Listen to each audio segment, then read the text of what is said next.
Right now, I'm going to grab my screwdriver. At times, you may not need your screwdriver for this.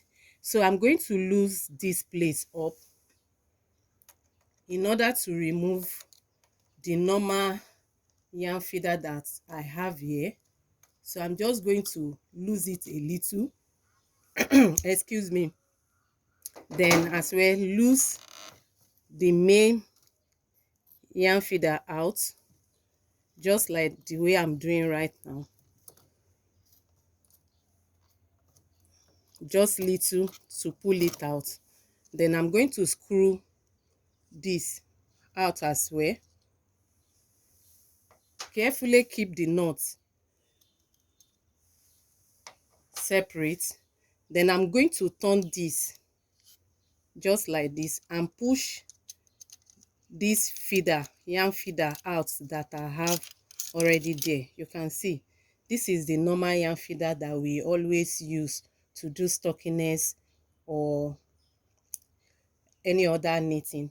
So I'm going to fix this right away. So I'm going to turn it.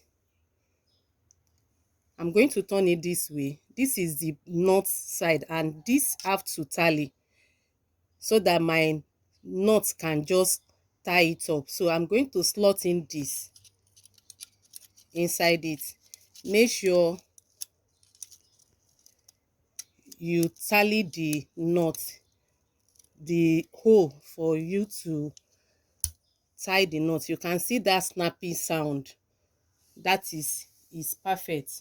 Then I'm going to grab my knot and tie it. Then the second knot and tie it up.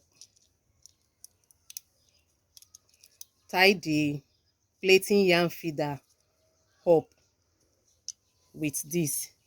Then I'm going to go ahead and fix it back on my carriage. So tie this one up, maybe to secure your knot properly. So you just make sure you tie this a little bit. Then that's how to fix plaiting yarn feeder.